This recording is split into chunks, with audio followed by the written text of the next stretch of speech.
I think we'll give it just a few more minutes, let people get on, and then we'll start the presentation.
Welcome, everybody.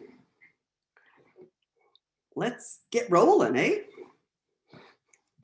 So tonight's presentation is an introduction to my 500 Communities program. It'll go about an hour, not longer than that. And we'll definitely take questions at the end. So hopefully you'll hang around to the end to be able to share any questions we can address there. And I'm really excited to have all of you here because I'm really excited about this program. So let's roll here. How, there we go, get my, okay. So I'm Katie McCamant, and I have been working in co-housing development for over 35 years, basically most of my entire adult life. So I have been the author of Creating Co-Housing, and before that, Co-Housing, A Contemporary Approach to Housing Ourselves, which is the book that introduced co-housing to the English-speaking world. I've been an architect working with co-housing groups. I've been a developer partnering with co-housing groups. I've done lots of workshops, I've managed projects. I've sort of been in the trenches on all different levels with co-housing. And I'm now working as a development consultant with co-housing communities all across North America. And lucky me, I've also been able to live in co-housing most of that time. First of all, at Doyle Street Co-Housing, a very urban project in the heart of the San Francisco Bay Area. And now here in Nevada City, where a small town in the Sierra Foothills, where I live in Nevada City Co-Housing. So in addition to my professional life, I've lived all the different phases of my adult life as a young mother, as a mother of a teenager, as an empty nester, and now as a single empty nester in co-housing. So I have that personal experience as well. So what I have found over these last 3 decades is that, first of all, it's really confirmed that living in community makes people's lives better. And I personally have really experienced that. And that's one of the things that really keeps me going. And at the same time, we found that living in community can really reduce the planet's resources, how many of the resources we use. And for me, that's really my driving underlying thing, is that I think it's absolutely critical that we find ways to create the good American life, whatever that may mean, in a more sustainable way. And that's what I found in co-housing, is a good life that you can live more sustainably, more easily. So those are the things that drive me. But what I found is if we're going to have more people who get to experience and live in authentic communities, we need more professionals that know how to work with groups like co-housing. And that's really what the 500 Communities program is about, is how to train the next group of professionals to take this more broadly and make it easier for people to choose to live in community. So I expect most of you are familiar, but just to remind everybody that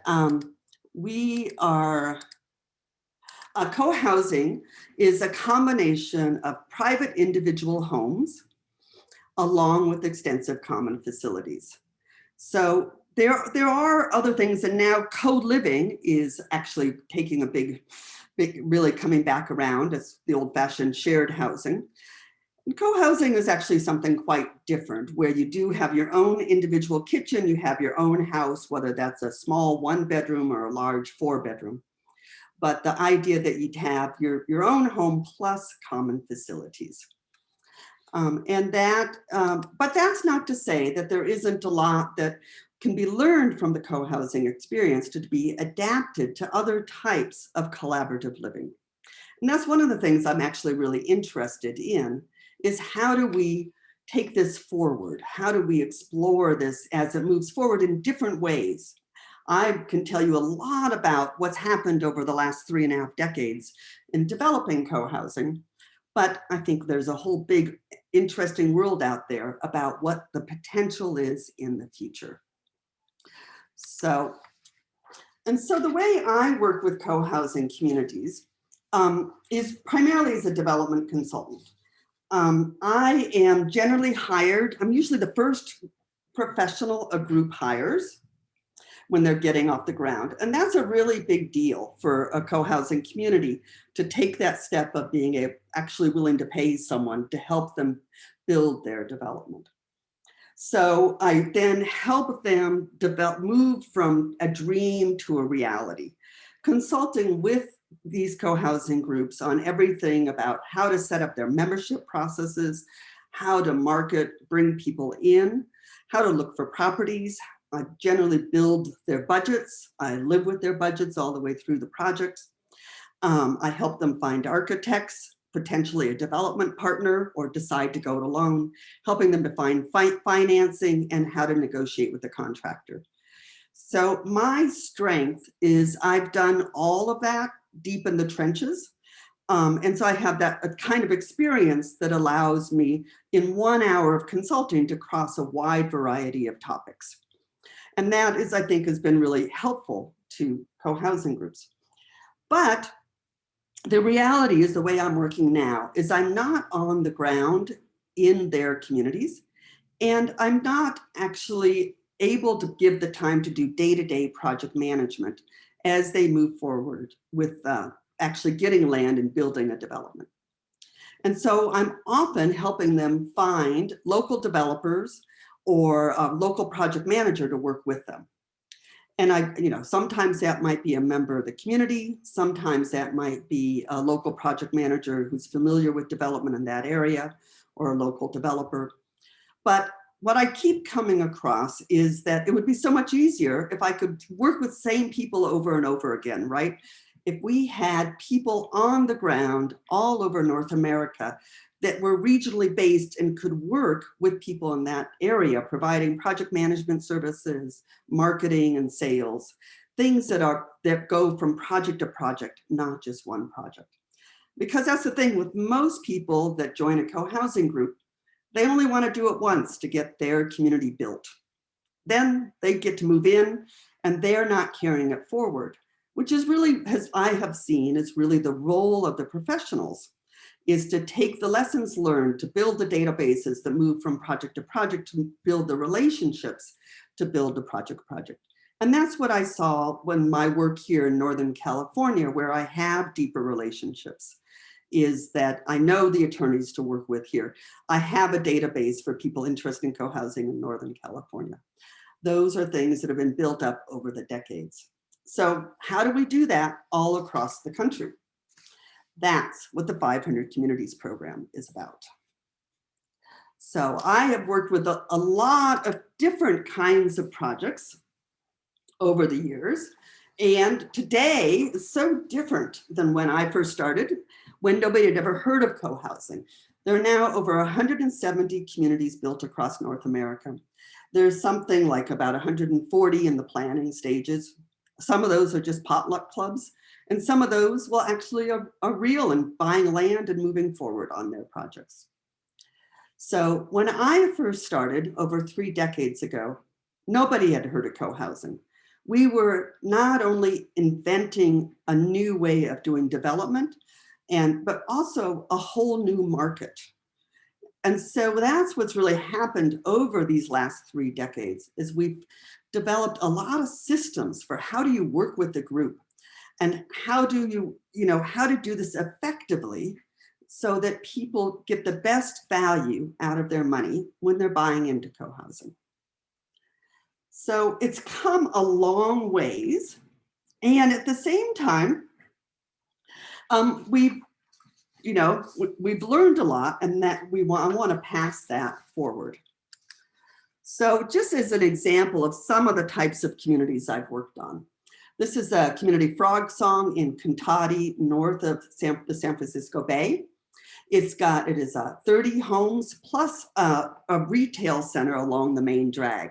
So this is a community we built about 2 decades ago now. So it's well centered.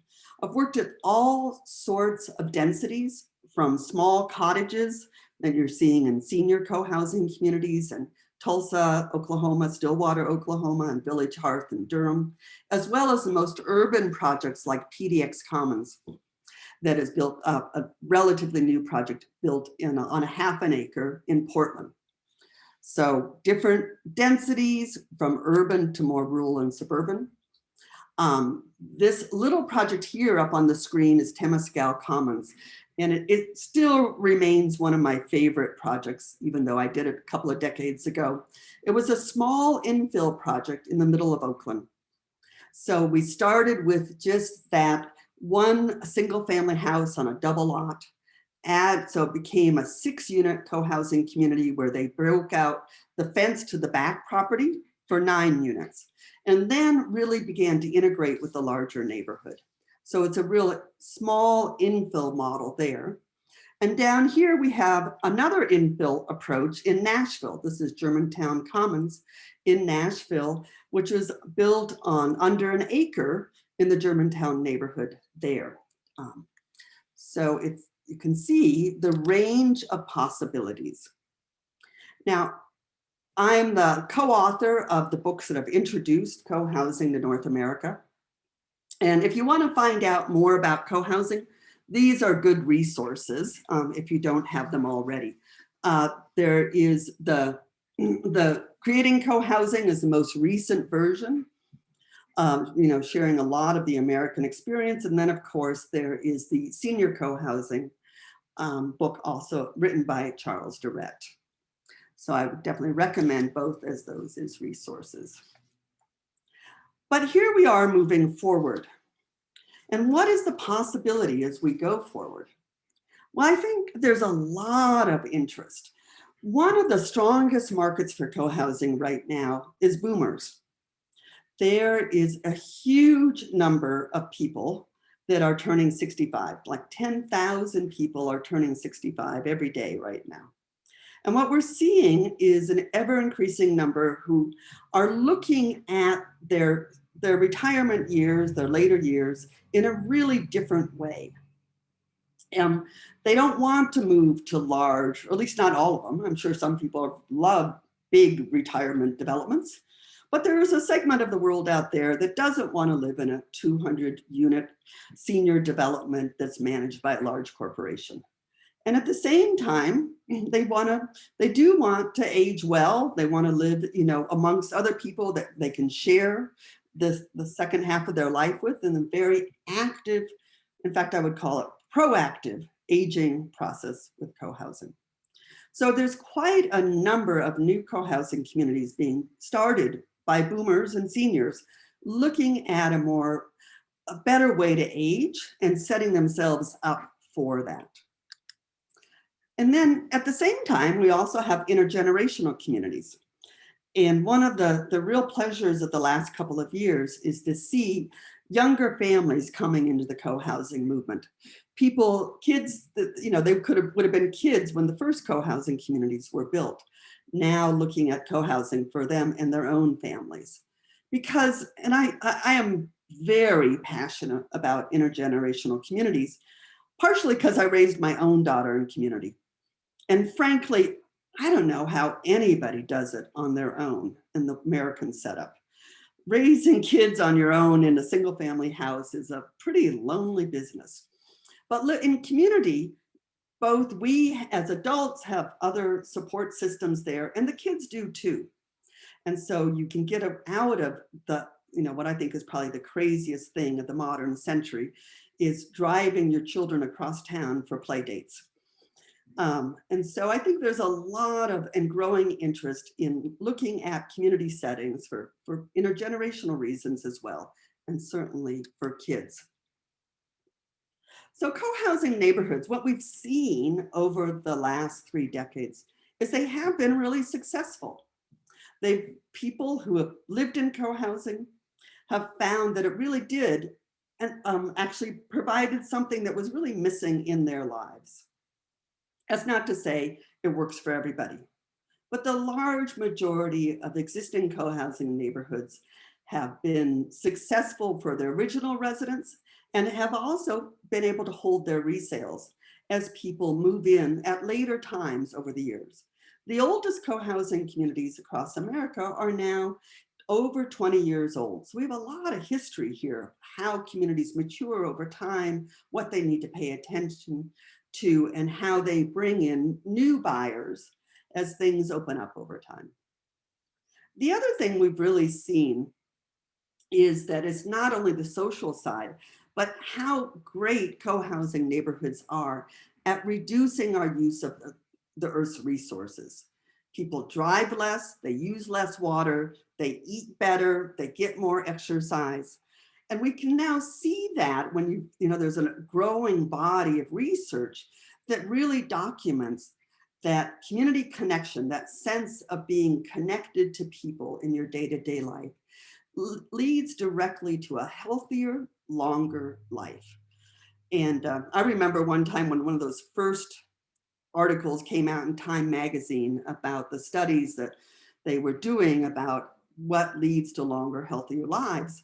And sitting in my common house, just checking off the dots. It's like, oh my God, we could all smoke a pack of cigarettes and overwhelm it by living in community. Not that we do smoke a pack of cigarettes, but it does, in fact, it's been proven to lead to healthier lives. So how are we going to build the next 500 communities? That's what this program is about, is helping to train the professionals that will be working with communities going forward. The 500 Communities program is based on how do I share my experience to professionals coming into the field who can help take it forward. So the goal is to share best practices that we've learned over the last 30 years, to work in a collaborative way with each other so that we continue to share those best practices and we continue to fine tune it and move it forward, to broaden our impact across the country, because I think it's a really lonely business to be the professional working with a co-housing project. It also can be pretty hard to be the community member trying to bring professional services to your group. So having other professionals that you can brainstorm with, you can work with, you can talk to, sometimes just to vent to and have a glass of wine with, I have found to be really helpful. And I think overall that will greatly increase our success and we'll have a lot more fun doing it. One of the things I've seen over and over again is I've done dozens and dozens and dozens of workshops through my career. And I see people coming out of those workshops and they're all geared up and they're so excited to take it back to their hometown and launch projects, but they burn out and it's hard because we need that professional community as well to support us doing this type of work. So one of the things that's been missing, I think, is a real collaborative professional community to work with to support each other as we work building community for others. So my goal is to give you the tools that you need to help launch projects. So, and it comes with a variety of different things, right? So through the program, it's a year-long program.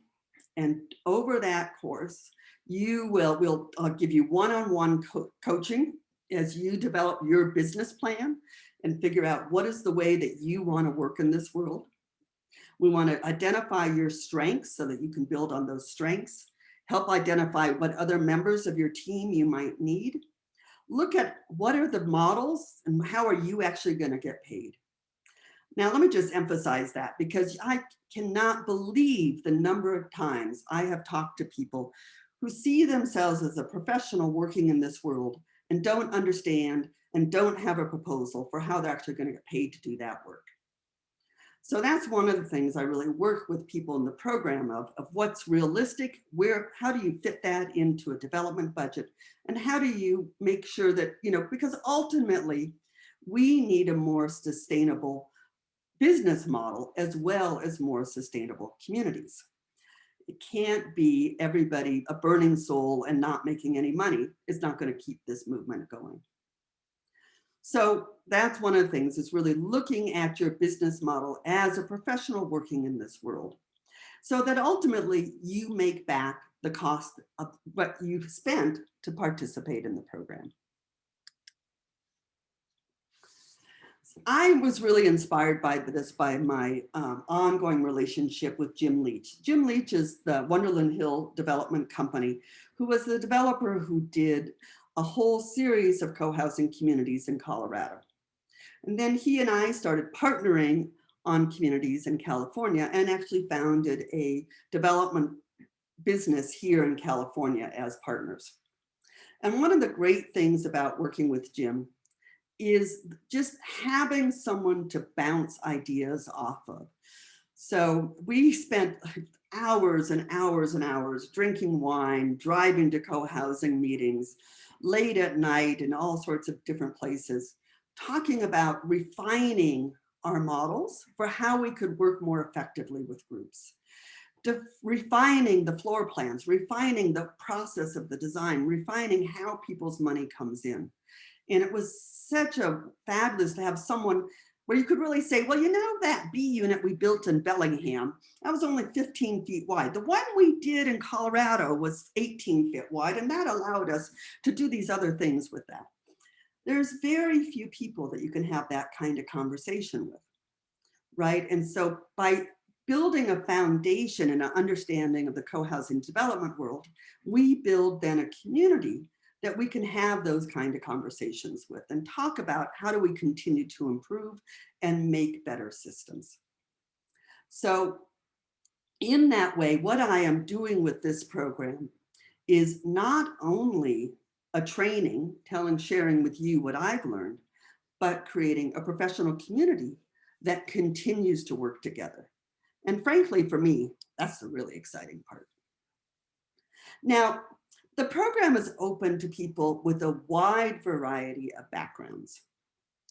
And I think they're really, so this is from our previous applications, you can see some people come out of outreach and marketing, some have design and architecture backgrounds, some come out of more traditional real estate and development. I think there's really two different tracks in the co-housing professional world. One is in the sort of real estate project management side.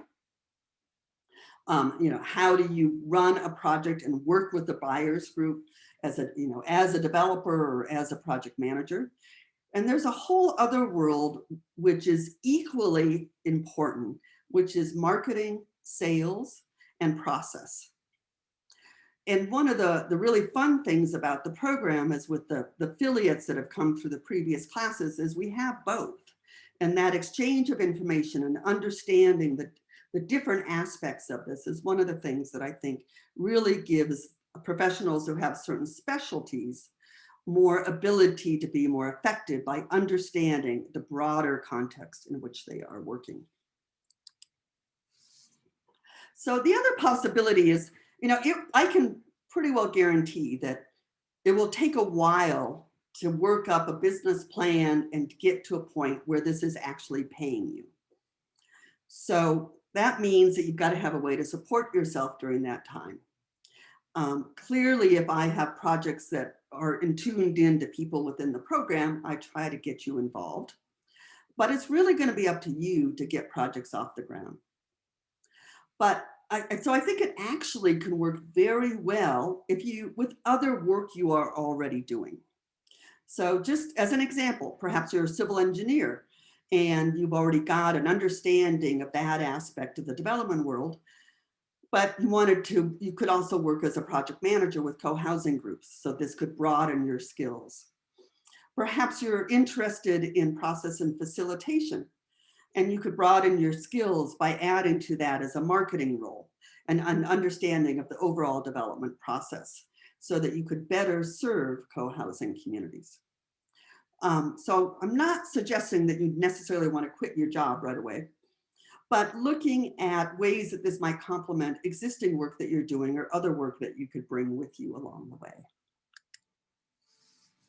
So let's talk about the features of the program. As I said, it's a year-long program. It kicks off with the retreat in September. Hopefully, we'll be able to do that in person this year. By September, I think it's a little bit early in our COVID adventure to know for sure. It is possible that we won't feel safe yet and we'll need to kick that back. But when we've been able to do the retreat here in Nevada City, it's a fabulous thing. To get everybody together, we do it in my co-housing community. We visit another local co-housing community.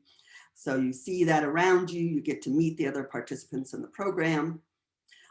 So it's been a real highlight for people. If by any chance we don't feel it's safe by September, we could do it in the spring. So we definitely, I figure we'll get that in one way or another. And then after the kickoff, we have 2 times a month webinars. The first one is a curriculum call where I'm talking about different aspects of development and how it works in co-housing. And then the second one is a mastermind call where the participants in the program are sharing with each other. What do you see as your role? How do you tackle it? What are you each doing to move it forward? So there's an opportunity to really talk with your other participants in the program and get to know them and support each other that way. Through the program, I would share my best practice templates. It is a small class, so we really get to know each other.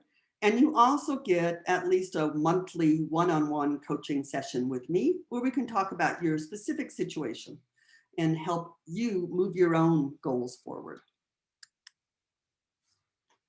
Let's look at the curriculum. So the first month is building your market. People are often surprised to find out that if you had a site today and you hadn't spent some time building a co-housing market, you could put it out and nobody would show up. So, that you can build as much co-housing as you have a market to buy. And we really need to keep building that market. I know it's shocking to me because I've been talking about co-housing practically every day for 35 years. And yet most of America still hasn't heard about it. So we need to continue to get the word out, continue to tell people the stories of co-housing. And how do you do that in your local region? How do you assess what the market is in your local region and how much people already know about co-housing or don't? Month 2, we circle back to different business models. How do you get paid? Because I really want the participants in the program to be thinking all along the way about how to make this successful for them over the long term. I don't think people can build very many projects if they're doing it for free. So I think it's really critical to get clear about that for yourself. And so we'll talk about that. Then we talk about site search and project feasibility. Month 4, we talk about talking to local developers. One of the things I spend a lot of time doing is putting together deals with local developers who have never worked with co-housing projects before. What does that look like? What are they looking for? How do developers think? Then we circle back to group formation. This is where you go to actually helping a group get off the ground, whether that's around a specific site or before you have property. Then you get into details of budgets. I do a lot of co-housing budgets. So how do you build a budget? What's the cash flow? What are investment structures to bring money into the project? Even if this is not the work that you see yourself doing, this is understanding the basic structures. So even let's say you came in, what you really see as your role is on the marketing side. But understanding the basics of this will really help you set realistic expectations with future buyers. So then you can see we go back and forth between the hard knocks of real estate development and marketing and membership. Because at each different phase, as a community goes through that development process, there's different aspects to emphasize. Then working through political approvals. This is, neighbors, planning commissions. How do you pitch a project? How do you help a group through that process? And then the things that most people never think about, but are actually critical to successfully getting competitive mortgages is mortgages, Fannie Mae, FHA appraisals, homeowners associations, and some of the key things we've learned over the years for that. We wrap up with construction management. Now, obviously, in a 90-minute webinar, I'm not going to teach you everything about construction management, but I can teach you how it is different with the co-housing buyers group than it might be for another development. And, depending on your background, you could either adapt that or just have a better understanding of what that looks like. At the end of the year, you become a certified co-housing consultant if you complete the program. But for me, that's just when the fun gets going.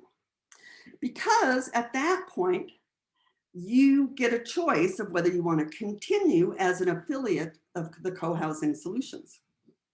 And so out of the last 3 classes, there are now about 15 people who have continued on as affiliates working with me. And that's where I think the juice really gets going. Because at that point, you become part of the team. You have access to all of my best practices templates. We have monthly calls with everybody in the program, sharing information, bringing in special speakers, talking about what's going on across North America. One of my affiliates is in Australia.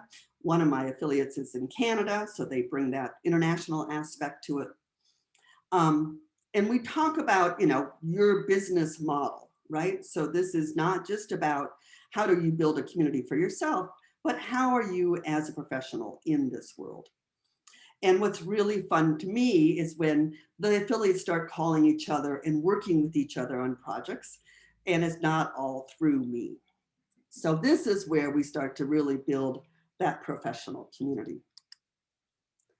So, and where I think the long term is by being a Co-Housing Solutions affiliate, you both get to contribute to the larger body of work that we are creating and best practices and successful projects. But you also get a lot of credibility by being a co-housing solutions affiliate. You get more visibility on my website. We have a lot of cooperative marketing opportunities. We have an ever-growing database. And frankly, my name means something out there in the co-housing world, as small a world as it may be. So what are your options as you look forward? Before I give you the sticker price here, you each have to decide whether this is worth it to apply for the program. You could do nothing. I suspect most of you are having a satisfying life. And maybe this is just something you're tinkering with.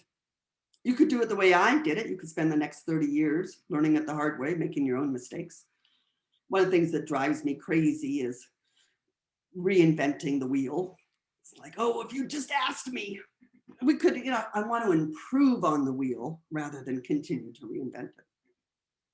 So, but I am, I really want to give credit. I've probably been involved in maybe half the co-housing communities that have been built across North America. And a lot of communities have been built without me. And so clearly you could do it on your own. People do it. And you can definitely learn it that way. And if the reason you're on this call is because really all you really want to do is build your own community and you don't want to be a professional working in this world, then I would suggest that you should just hire me as your consultant. We could just focus on your project. It's probably cheaper in the long run. And you can share the cost with the rest of your group. So this program is not about getting your community built. This program is about professionals that want to build a whole slew of communities in their future. And how do we get those professionals carrying the lessons learned from project to project and continue to build on that body of work. So just again, a summary, it's a year-long program. There's a monthly training, there's a monthly mastermind, there's one-on-one coaching. And I think if you talk to the other affiliates in the program, people have gone through the program before, you'll find that once you commit, I commit to you. I'm available to you to help you figure this out. And I think I try to be very generous in sharing everything I know, which is quite a bit, frankly.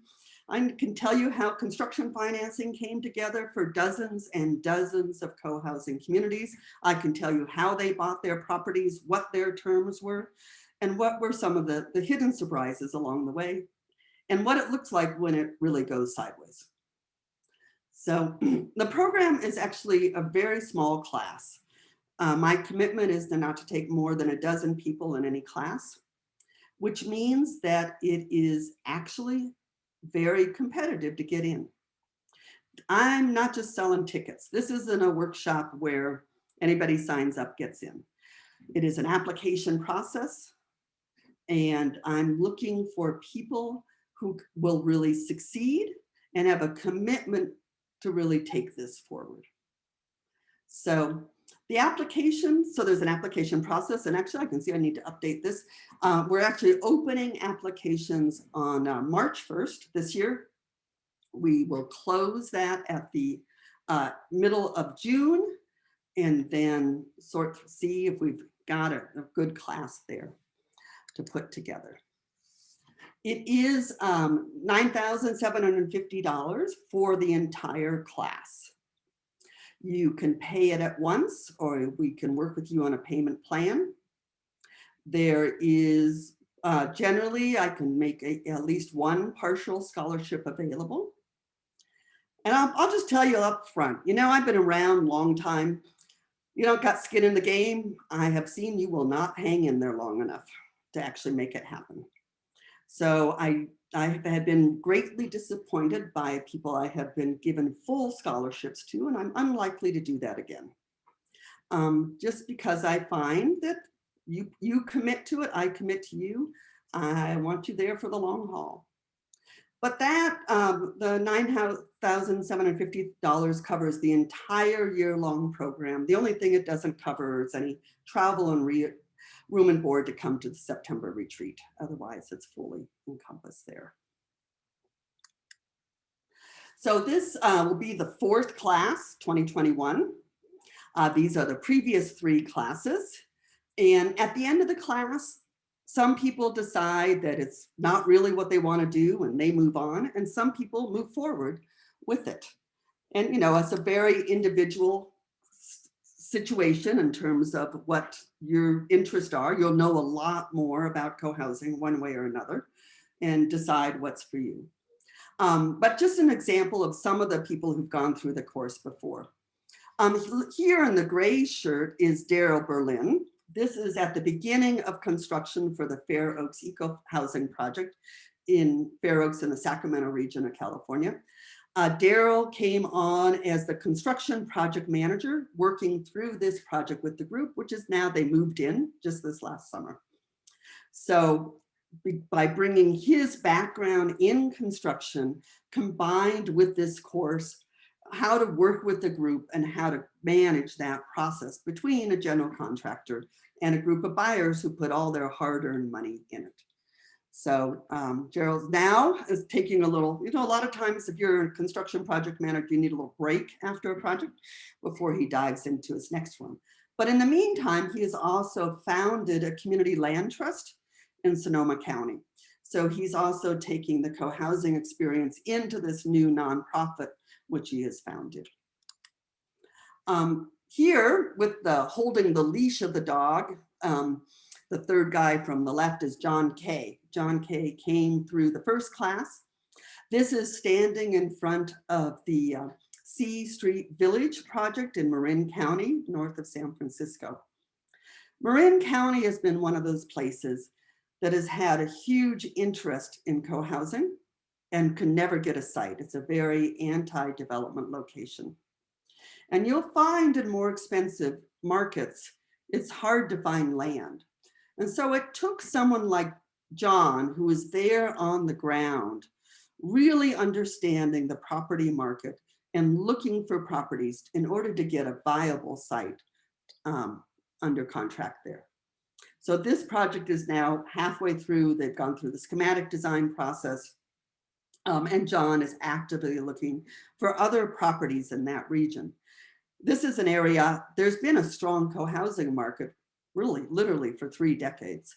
It was a tough market where co-housing groups were not able to get land under contract for viable projects.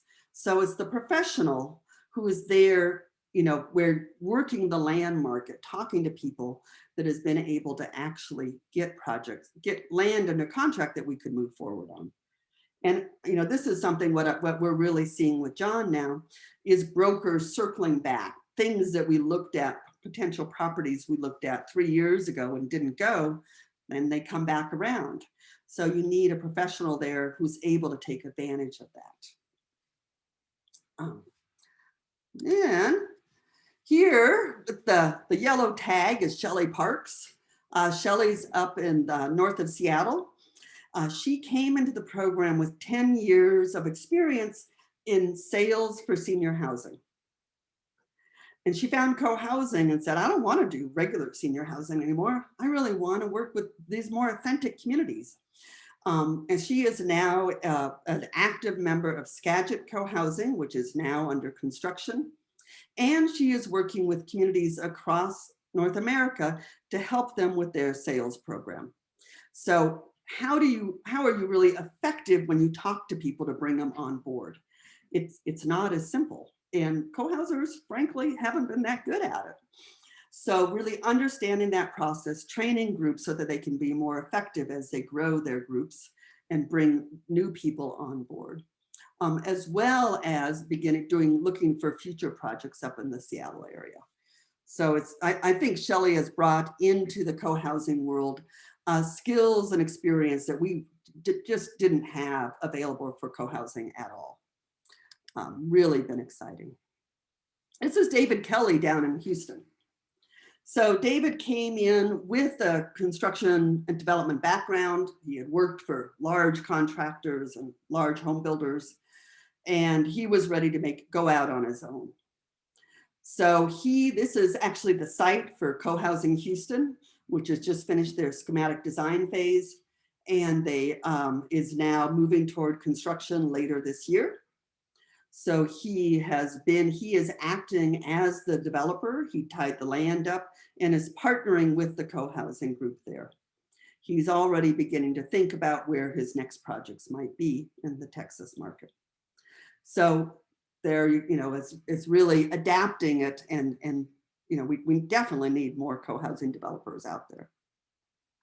So you start to get a sense, of where people are. We have Sarah Arthurs up in Calgary is working with groups on process.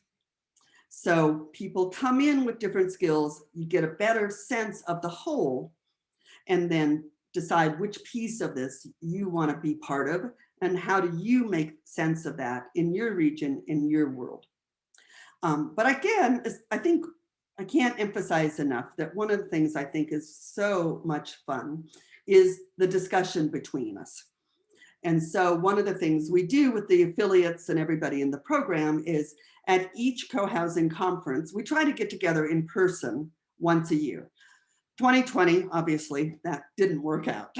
But this one photo here is at the 2019 co-housing conference in Portland, where we had a day together before the conference started.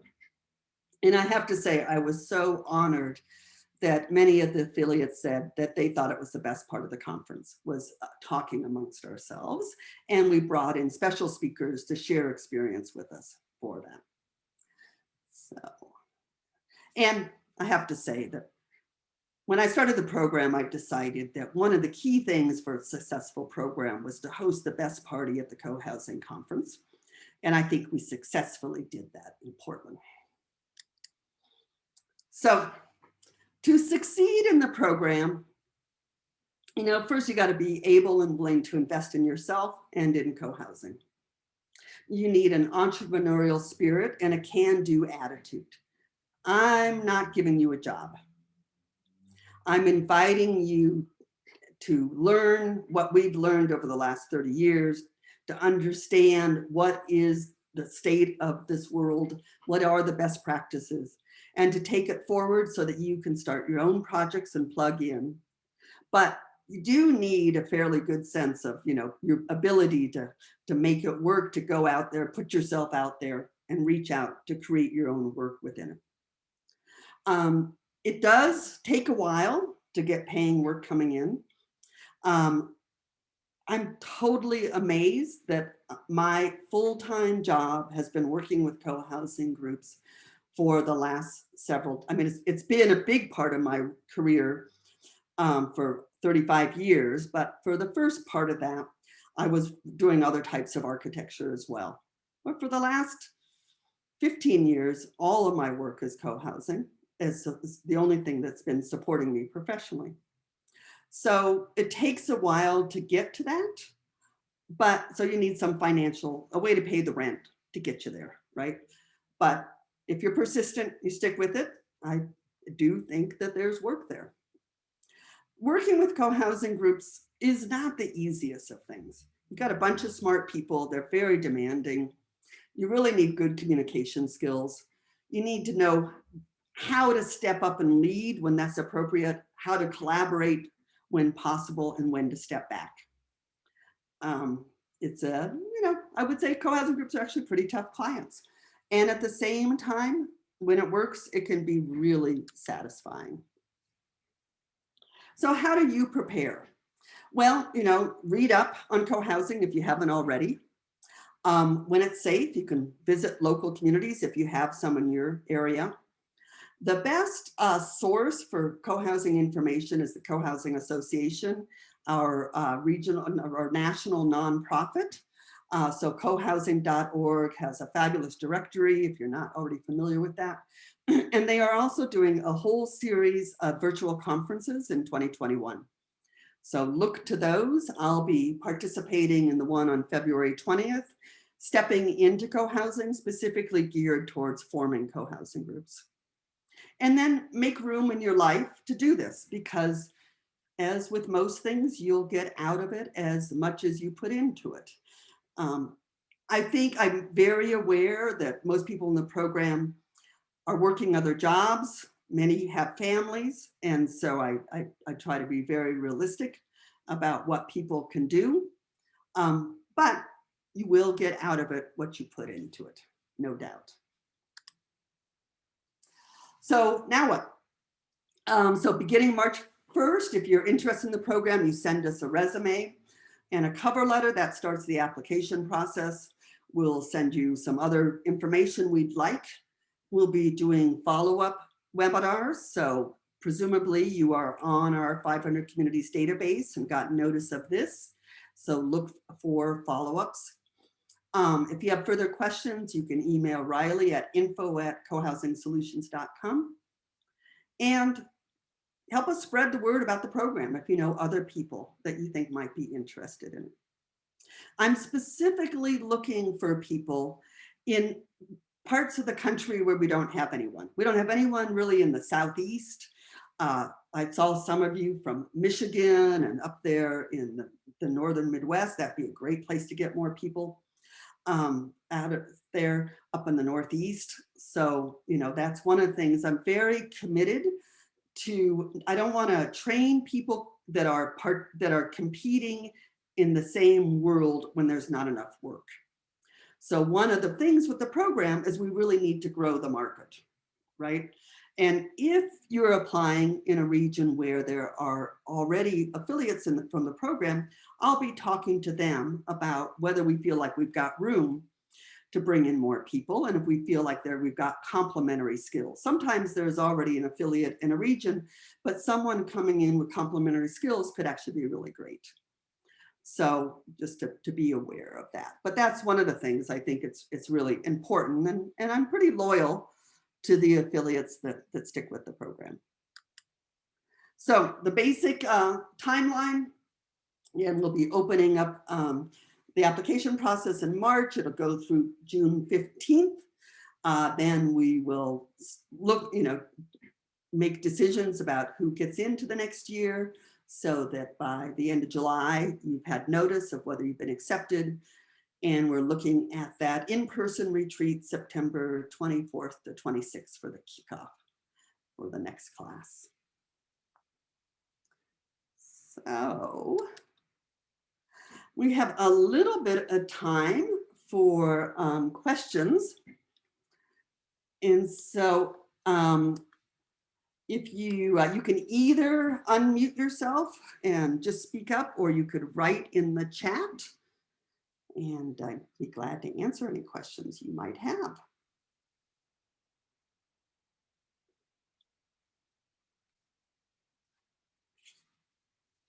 No? Have I baffled you all? Well, my name is Kathy Ehlers. I'm in Minneapolis. Hi. I've got a question. Have you run into, in any of your projects, some sort of pushback from what you might call traditional developers? So them trying to get some kind of like local ordinance put through that somehow would block a co-housing community, or state legislation or anything like that? Not coming from developers. No, I haven't had that problem. Or finance organizations? Well, I think, the real estate development world is a very conservative world because there are really significant financial risk. So it's conservative for a reason. And so in order to work, the way you get projects built is you have to be able to prove you have real buyers that can afford what it really costs. I love the idea, doesn't get you a project. Skin in the game, money in the deal, a realistic budget, an understanding of what really takes to get projects built is what gets projects built. So a good part of my work is helping communities get real. I am very concerned about the price of housing in America today, and I have yet to find any good solutions. New construction's gone up a lot. I don't have a silver bullet for that. But if you are, but I do know what it takes to get projects built. So I don't find, it's a rare developer that will partner with a co-housing project.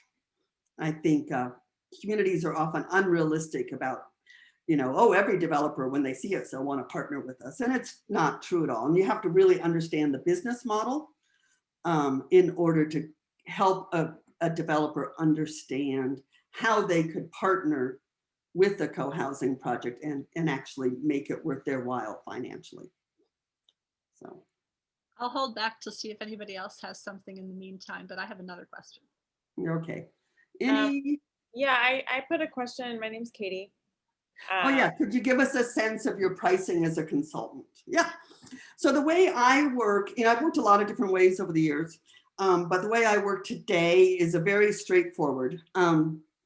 So I bill out at $160 an hour. I bill for all my time on any project, including travel. And a 0.5% of the total sales value of the project due at the start of construction. So that would be in a $10 million project, that'd be a $50,000 fee. And that's my way of sharing the risk with the project. Because if they don't make it to the start of construction, they don't own the fee. But if they make it to the start of construction, I was part of that success. So cash flow is an issue for all developers. It's certainly an issue for co-housing projects. And so that's the way that I can push part of my fees to the success of the project and cut my hourly billing at the beginning. It also is a very flexible way. I can amp it up, I can do more, I can step back and do less. And I find that when communities are getting off the ground, they don't really know what they need. So, maybe they had a developer, the developer falls out, I can step in. Maybe, so I, depending on how it goes, I can do more or do less. In every case, what I find is, it also is the way that, I can share, templates for, membership processes, for investment structures, so I can give communities a lot to get them started, to take to their attorneys if they get off the ground. I usually ask, can I be at that first meeting with the attorney so we can cut to the chase about what the real issues are. So my argument is I can save them a lot of money by helping them really get to what is needed that way. Project managers working with co-housing groups, depending on where you are, typically bill out at something between $75 and $150 an hour. And some of the affiliates work as a percentage of the project, which is more traditional for developers. And I think in the marketing realm, I think that's another way to work, is not just as an hourly consultant, but more like a realtor where there's a portion paid along the way and more paid at the end of the project. You can always make more if you're willing to share the risk. Right, so that's another. So those gives you a sampling of some of the different business models and different approaches that a professional might take. So you'll notice that I didn't, I am an architect. I have practiced as an architect working with co-housing groups. It is not an emphasis of the project, of the program. I do think that architects, I've had a couple of architects in the program, and really what they were looking to was to understand the rest of the development process more, and sort of bringing that project management strength in. I work, I can do programming with groups. I can help, a lot of times I'll work with local architects to bring the co-housing aspect in both the process and some of the critical design aspects. So, but it doesn't really focus on training architects. So, I've got a is there a question. central location for sale units in some or other functioning communities? Yes, go to cohousing.org. That's the place. So if you want to find communities anywhere in the country, if you want to find what's for sale, who's actively marketing, cohousing.org is your best source. A lot of times, a lot of sales in co-housing never make it to cohousing.org. The townhouse next to my house just sold. And that was one email out to the community. There is, I mean, I think, like the rest of America, we are having a big discussion in the co-housing world about diversity. How do we diversify? How do we take this forward? And I don't have the answers, but I am willing and ready to be part of the conversation. And I think that's one of the questions we need to continue to address as we move forward.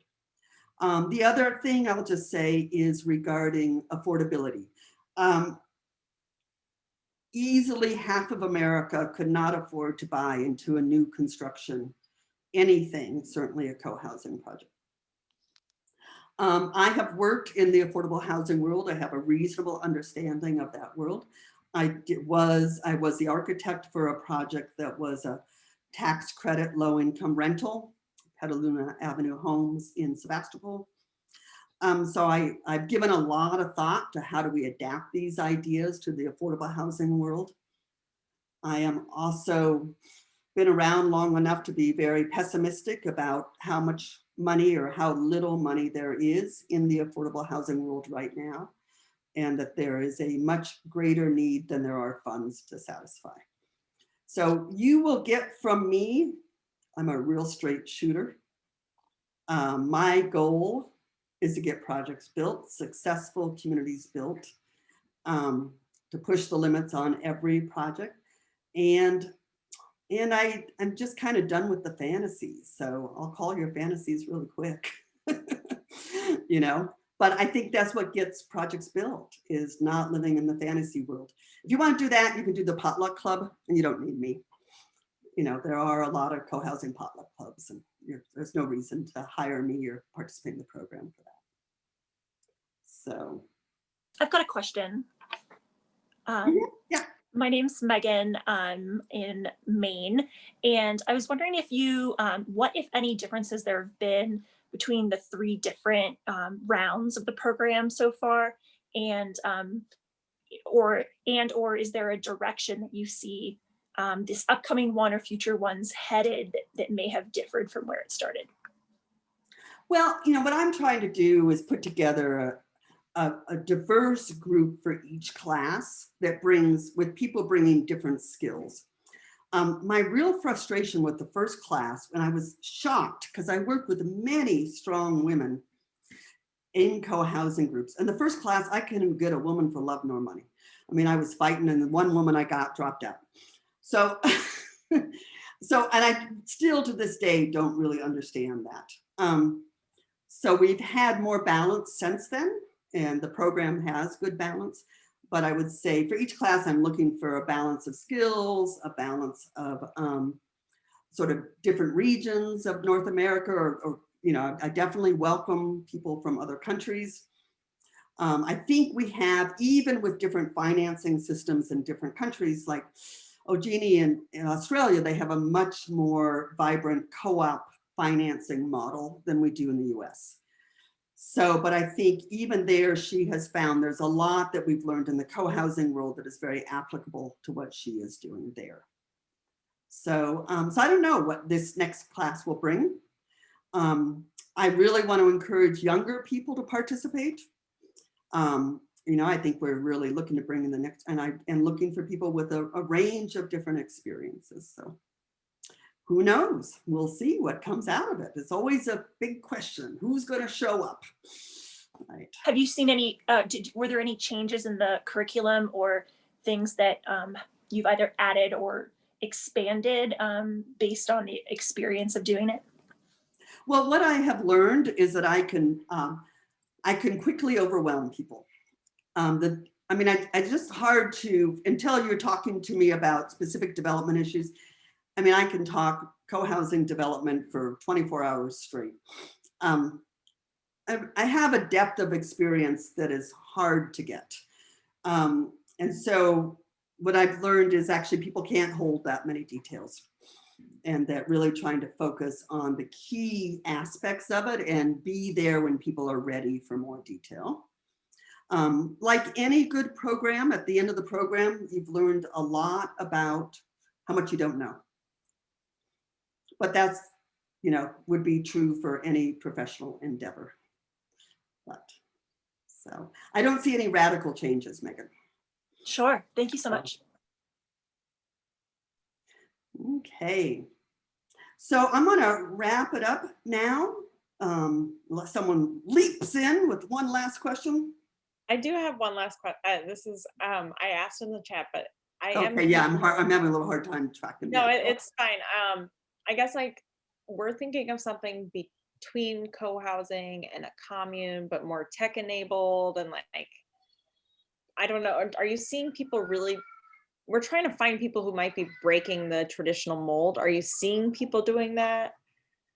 Well, I think there is this whole world of collaborative living, Yeah. right? And so, mostly when, and there's it's not new, right? It's all been there. People have different terms. And what we're seeing today is younger, and the development world is intrigued with this idea of co-living, but really what they're doing is commoditizing shared housing, which has existed as long as I've been an adult.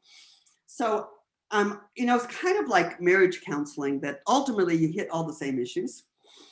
It's just what order and how. And so what I think I'm really good at is helping get people figure out, what do you need to figure out for your project? What is the core of your vision? And how are we going to make that work?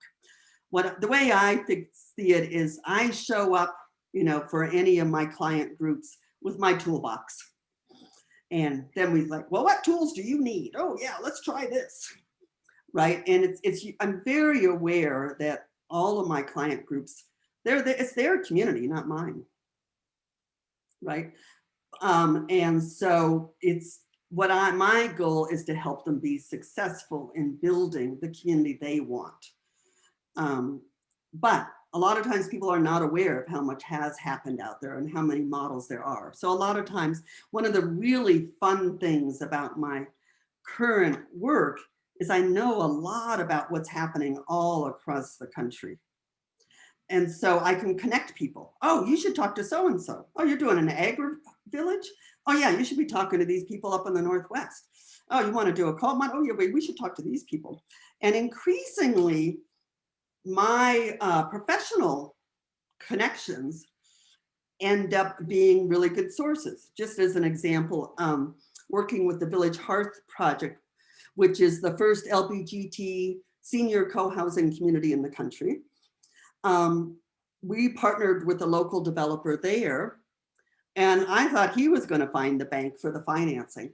It turned out it was my connections at the National Co-op Bank that got the financing. Partnered with a developer to build Skagit co-housing north of Seattle. I thought the developer there was going to find the financing. Turned out it was the bank that did Quimper Village in Port Townsend brought the financing. So it turns out that my connections have grown over the decades and that they have become quite valuable even to the local developers. So yeah, so I don't, without knowing exactly what you're doing, Katie, I suspect there'd be plenty. But again, this is really for people who want to do multiple projects as professionals. If you want to get your project built, I'm here as a consultant. I do that all day, every day. And that's probably a better way to go. And we can just focus on what your specific community is. We're sort of thinking of like not a franchise model, but like very heavily branded and duplicating them around the country would be the dream scenario. Yeah, and that's very much like Roger Studley is one of the affiliates, and he is doing that with a Jewish co-housing model. Urban Mashav is his business. Awesome. So similar concept there, I suspect. Thank you so much. So I'm going to wrap it up here. Again, if you have more questions, we'll be doing this webinar again. We will be doing sort of a follow-up. I'm going to be working, I think I'll do one where we invite affiliates to come and talk about their experience. You are welcome. The affiliates are listed on my web page, so website, you can reach out to them if you want to talk to them. It's not for everyone. It's a great program for the people looking for what this is. And you don't have to have a deep knowledge of development to be involved. But I find that people who come with that, we learn, and people who are not familiar with development also learn. So I'm really excited about the program. I feel like it's really growing, and it's really starting to fulfill my dreams of what I set out to do. And I'm really looking forward to meeting the next class. So hopefully that has given you an idea. As I said, I think there are things co-housing can bring to other types of development, other collaborative models. So, and I think in order to really take advantage of this, we really need a network of professionals that understand how to work with groups, how to create community, not just by design, but the social structures. And we need this work to last beyond any one person or any one group. So it's serious work, and we can do it. So I hope you can imagine yourself as a co-housing professional being part of creating the next 500 communities. Maybe this is the opportunity you've been waiting for. Thank you all for coming tonight. Maybe we'll see some of you again soon. Take care. Katie. Thanks, Katie.